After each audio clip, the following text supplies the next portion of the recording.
சட்டம் மாறி வந்து மண்ணை முட்டும் காலில் சூழ்ந்து கைகள் தட்டும் வாழியவே தென்னவராட்சி திசைகள் எட்டும் நம்மவராற்றல் விண்ணை முட்டும் எட்டு திக்கும் முரசு கொட்டும் வாழியவே.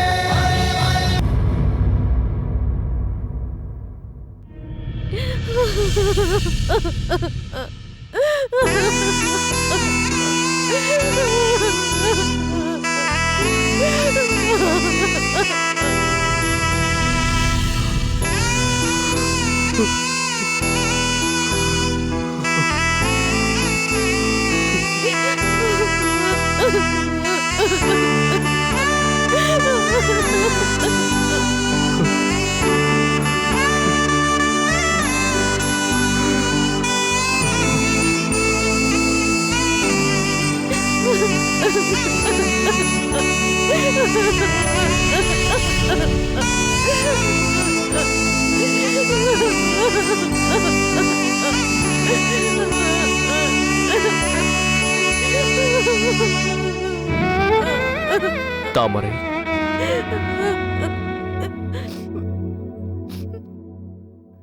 ஏன் இப்படி கண்ணீர் விட்டுக் கொண்டிருக்கிறாய்? ஆண்டாண்டு காலம் அழுது புரண்டாலும் மாண்டார் வருவாரோ இம்மாநிலத்தில் என்றுதானே சான்றோர்கள் பாடியிருக்கிறார்கள். உண்மைதான். அந்த தத்துவத்தை எனக்கு சொல்லும் தாங்களும் அழுது கொண்டுதானே இருக்கிறீர்கள். உண்மைதான் தாமரை.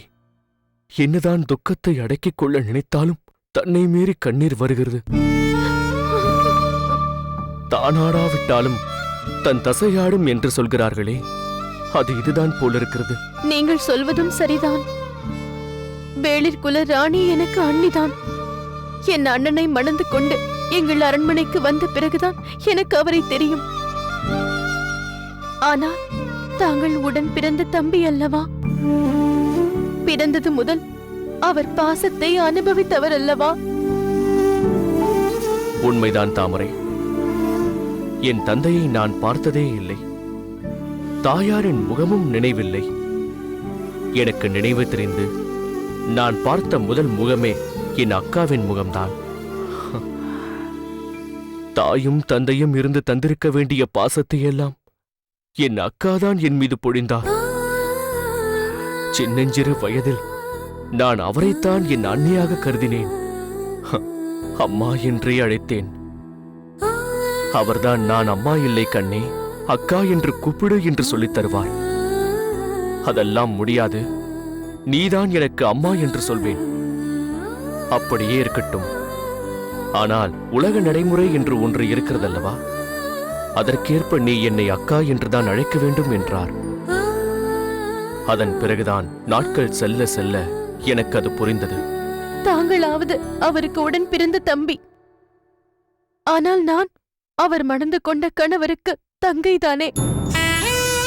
என்னிடமே அவர் அன்னையின் பாசத்தை காட்டி வளர்த்தார் எனும் போது பெற்றோரை இழந்த தன் தம்பியிடம் எவ்வளவு பாசம் காட்டியிருப்பார் என்பதை என்னால் நன்றாக உணர முடிகிறது. ஆனால் அந்த அக்காவின் இருப்பிடத்தில் அவரது கணவரால் சிறைப்பிடிக்கப்பட்டு வாழ்ந்தேனே. அக்கா அருகிலேயே இருப்பதை கூட அறியாமல் அவருக்கு என்ன நேர்ந்ததோ என்று நினைத்து மனமுருகி கண்ணீர் விட்டுக் கொண்டிருந்தேனே.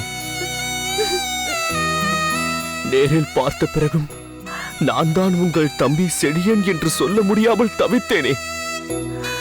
எல்லாவற்றுக்கும் மேலாக அவர் இறந்து என் கண் முன்னே அவரது சடலம் இருக்கும்போது கூட, அக்கா என்னை விட்டு போய்விட்டாயே, நான் உனக்கு அருகிலேயே இருந்தும் நான் தான் உன் தம்பி என்பதை அறிந்து கொள்ளாமலேயே மாண்டு விட்டாயே என்று சொல்லி கதறக்கூட முடியாமல் போய்விட்டதே. இந்த வேதனையை நான் யாரிடம் கொட்டி தீர்ப்பேன் தாமரை? யாரிடம் சொல்லி அழுவேன்? வேண்டாம், அழாதீர்கள், அழாதீர்கள். உங்கள் வேதனையை காணும் போது என்னாலும் என் துக்கத்தை அடக்க முடியவில்லை. நானாவது வாய் விட்டு கதற முடிகிறது, தங்களால் அதுவும் முடியவில்லையே என்பதை நினைக்கும் போது அந்த வேதனையை என்னால் நன்றாக உணர முடிகிறது. இருந்தாலும் நான் என்ன செய்வது? யாருக்கு யார் ஆறுதல் சொல்லிக் கொள்வது? எனக்கு தைரியம் சொல்ல வேண்டிய நீங்களே இப்படி அழலாமா? கண்ணீரை கட்டுப்படுத்துங்கள், அமைதியாக இருங்கள். அழாதீர்கள்.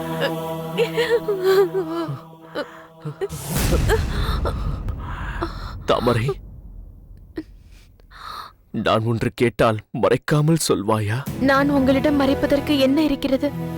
எதுவாயினும் கேளுங்கள். நேற்று அக்காவின் சடலத்தை எடுத்து சென்ற போது நமக்கு பின்னால் தயக்கத்தோடு நடந்து வந்த ஒருவரை அடிக்கடி திரும்பி பார்த்தாய். நீ பார்ப்பதை அவரும் பார்த்தார். நான் அதை பற்றி கேட்டபோது என் மீது அவர் சந்தேகப்படுவதாக நீ கூறினாய். சவ அடக்கத்திற்கு பின் நீ அவரை தேடினாய். ஆனால் அவர் அங்கு இல்லாததால் நீ ஏமாற்றம் அடைந்ததையும் நான் கவனித்தேன். உங்கள் அக்காவின் சவ ஊர்வலத்தில் செல்லும் நேரத்தில் கூட எந்த அளவிற்கு என்னை கவனித்திருக்கிறீர்கள் என்பதை நினைக்கும் போது எனக்கு வியப்பாக இருக்கிறது. எனக்கு நீயும் உனக்கு நானும் தானே இங்கு துணை. சொல் தாமரை, யார் அவர்? ஏன் நீ அவரை அந்த அளவிற்கு தேடினாய்? அதை பற்றி சொல்வதற்கு பெரியதாக ஒன்றுமில்லை. அவன்தானே என் அண்ணியின் கட்டாரியை தடுத்து அண்ணியின் மரணத்திற்கு காரணமானவன். நீ யார், ஏன் இப்படி செய்தாய் என்று கேட்பதற்காகத்தான் அவனை தேடினேன். தாமரை, ஒன்றை மறைத்து பேசுவதற்கு கூட ஒரு திறமை வேண்டும். வாழ்க்கையின் சூதுவாதுகளை, நெடிவு சுழிவுகளை அறியாத உனக்கு அந்த கலையில் பயிற்சியில்லை என்பது நன்றாக தெரிகிறது. உனக்கு விருப்பமில்லாவிட்டால் சொல்ல வேண்டாம். நான் இப்போது புதைக்குழிக்கு சென்று தனிமையில் என் வேதனையை கண்ணீர் விட்டு கதற வேண்டும் என்று நினைக்கிறேன். அதற்கு அனுமதி தருவாயல்லவா? எப்படிப்பட்ட விளைவுகள் ஏற்படும் என்று தெரிந்தும் தங்களை சிறையிலிருந்து விடுவித்து அழைத்து வந்தவள் நான். தங்கள் தமக்கையிடம் எந்த அளவிற்கு பாசம் வைத்திருக்கிறீர்கள் என்பதை கண்ணெதிரே கண்டவள் நான். அப்படி இருக்கும்போது இதற்கு போய் நான் மறுப்பு தெரிவிப்பேனா? தங்கள் விருப்பம் போல் சென்று வாருங்கள். தங்களை நம்பிதான் நான் இங்கு வந்திருக்கிறேன் என்பதை ஒருபோதும் மறந்து விடாதீர்கள்.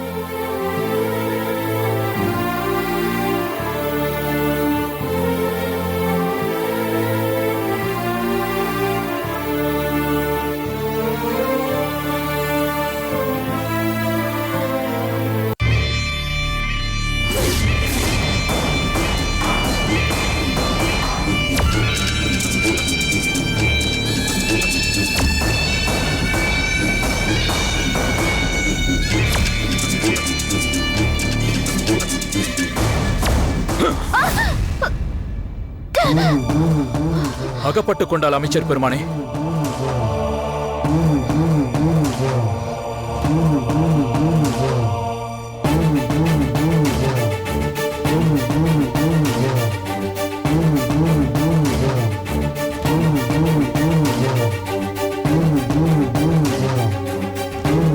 அடி சதிகாரி, உனக்கு எவ்வளவு துணிச்சல் இருந்தால் இங்கிருந்து தப்பித்து போவாய்?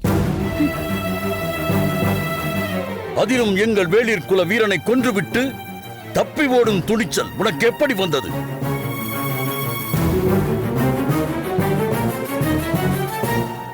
தப்பித்து செல்வது என்று தீர்மானித்த பிறகு எப்படி என்று யோசித்துக் கொண்டிருக்க முடியுமா?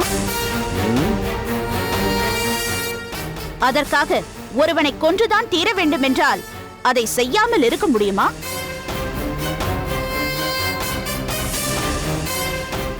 என்ன துணிச்சல் இருந்தால் எங்கள் வீரன் ஒருவனை கொன்றுவிட்டு இப்படி வக்கணையாக பேசுவாய்?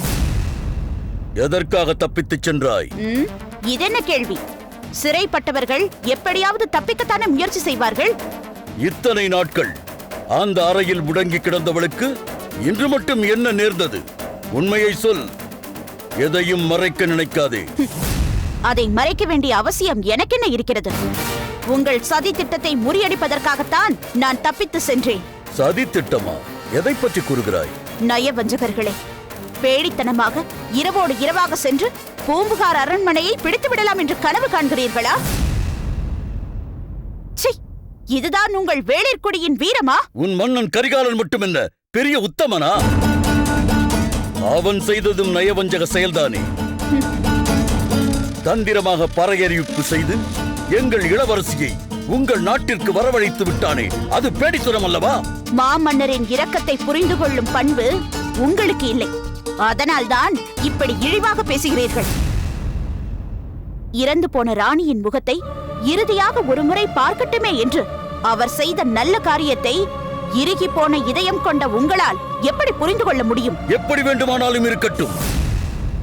இனி எங்களை யாராலும் தடுக்க முடியாது. நாங்கள் தான் இப்போது உன்னை காட்டை கடக்கும் முன் பிடித்து விட்டோமே. இனி நீ எப்படி உன் நாட்டை காப்பாற்றப் போகிறாய் என்பதை நானும் பார்க்கிறேன்.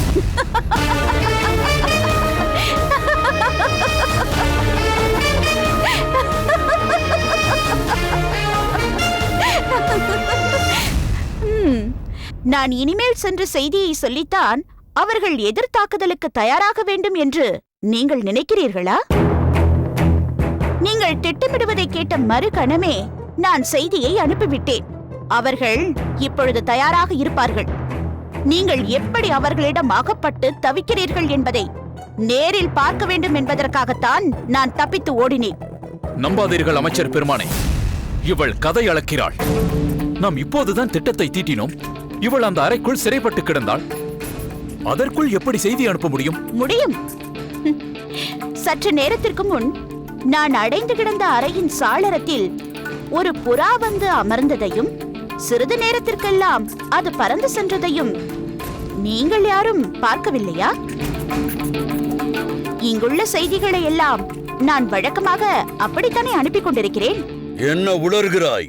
உளரவில்லை, உண்மையை சொல்கிறேன். அமைச்சர் பெருமானே, இவள் சொல்வது உண்மையாக இருக்க சாத்தியம் இருக்கிறது. எதை வைத்து அப்படி சொல்லுகிறாய்? இவள் வைத்தியனாக இங்கு வேடமிட்ட நேரத்தில் புறாக்களை அவ்வப்போது பறக்க விடுவதை நான் பார்த்திருக்கிறேன். ஆனால் அவை தூதாக பயன்படுகிறது என்பதை அவ்வேளையில் நான் உணரவில்லை. சற்று நேரத்திற்கு முன்பு கூட இங்கிருந்து சில புறாக்கள் பறந்து சென்றன. அவற்றில் இவளது புறாவும் ஒன்றாக இருந்திருக்கலாம். அடி துரோகி! எங்களுக்கு கிடைத்த ஒரே சந்தர்ப்பத்தையும் வீணாக்கி விட்டாயே. படைகளோடு புறப்படும் நேரத்தில் அப்படி செய்ய முடியாமல் தடுத்து விட்டாயே. இனியும் உன்னை உயிரோடு விட மாட்டேன். இவளை கொண்டு சென்று அதே அறையில் கட்டி போடுங்கள். ஒருவருக்கு 4 காவல் இருங்கள்.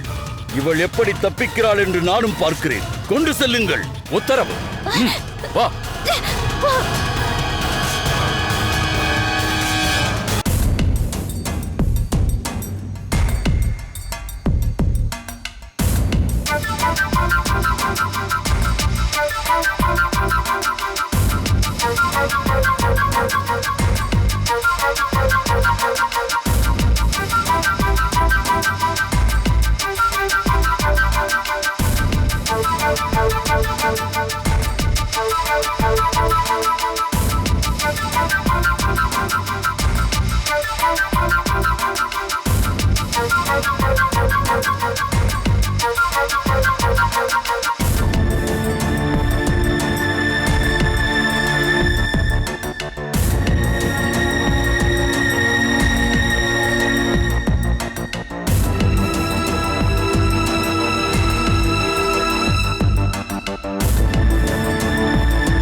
வந்து விட்டீர்களா? ஏன், ஓடிவிட்டேனோ என்று சந்தேகம் ஏற்பட்டு விட்டதா? இல்லை, அப்படியெல்லாம் நான் நினைக்கவில்லை. உங்கள் வாக்குறுதியில் இருந்த நம்பிக்கை சிறிதும் தேயவில்லை. மாறாக பூம்புகார் வீரர்களிடம் ஏதாவது விபரீதமான தகராறுகள் ஏற்பட்டு உண்மை வெளியாகிவிட்டதோ என்று அஞ்சினேன். மற்றபடி உங்கள் மீது எந்தவிதமான சந்தேகமும் கிடையாது. கவலைப்பட வேண்டாம். அப்படி எந்தவிதமான விபரீதமும் எனக்கு ஏற்படவில்லை. அக்காவின் சமாதியில் அஞ்சலி செலுத்தியதும் ஏதேதோ நினைவுகள் அலைக்கழிக்க அரண்மனையில் கால் போன பக்கமெல்லாம் போய்விட்டு இறுதியில் இங்கு வந்து சேர்ந்தேன். மன்னரை பார்த்தால் விடை பெற்றுக் கொண்டு புறப்படலாம் என்று கருதினேன். அப்படியானால் நாம் இப்போது புறப்படலாமா? ஏன், இன்று இங்கு தங்கிவிட்டு நாளை புறப்பட்டால் போகிறது. ஒருவேளை இந்த மாளிகையின் வசதிகள் போதவில்லையா? என்னதான் இங்கு வசதிகளும் உபச்சாரங்களும் நடைபெற்றாலும் இது என் எதிரியின் நாடுதானே. உடலை வருத்துகின்ற மர மாளிகையில் படுத்து தூங்க வேண்டிய வேதனை இருந்தாலும் அது எங்கள் சொந்த இடம் அல்லவா? விரைவில் அங்கு சென்று விடவே நான் விரும்புகிறேன். அண்ணன் மர மாளிகைக்கு திரும்புவதற்குள் நாம் போய்விடுவது நல்லதல்லவா? இதுவரையில் நமது ரகசியம் வெளிப்படாமல் இருக்கும் என்ற நம்பிக்கை வேறு இருக்கிறதா? திரும்ப என்னை கொண்டு போய் இருங்கோவேலிடம் ஒப்படைத்துவிட்ட நல்ல பெயரை தவிர இளவரசிக்கு வேறு என்ன மிஞ்சப் போகிறது? எதையும் தாங்கிக் கொள்வது என்ற முடிவுடன் தான் இந்த காரியத்தில் நான் இறங்கி இருக்கிறேன். பரவாயில்லை, தங்களுக்காக எது வந்தாலும் நான் அதை அனுபவித்துக் கொள்கிறேன். அந்த அளவிற்கு இந்த செழியன் தங்களுக்கு ஏதும் நடக்க விட மாட்டான். உன்னுடைய அண்ணன் சோழ மாமன்னருக்கு எதிரியாக இருந்தாலும் உன் அண்ணியாரின் இறுதிச் சடங்கை சகல மரியாதைகளோடு நடத்தினார். தன்னையே கொலை செய்ய வந்த ஒருவரின் இறுதி சடங்கை தானே முன்னின்று நடத்தும் பெருந்தன்மை யாருக்கு வரும் சொல்? அப்படிப்பட்டவரிடம் மரியாதை நிமித்தமாகவாது ஒரு வார்த்தை சொல்லிவிட்டு போக வேண்டும். நீ அவருக்கு நன்றி கடன் பட்டிருக்கிறாயோ இல்லையோ, ஒரு தம்பி என்ற முறையில் அக்காவின் இறுதி சடங்கை எந்த ஒரு குறையும் இல்லாமல் நடத்திய சோழ மாமன்னருக்கு நான் கடமைப்பட்டிருக்கிறேன். ஆகையால் அவசரப்பட்டு எந்த முடிவும் எடுக்க வேண்டாம். முதலில் நீ சென்று உறங்கு. உனக்கு இப்போது ஓய்வு தேவை. பொழுது விடிந்ததும் என்ன செய்யலாம் என்று யோசிக்கலாம்.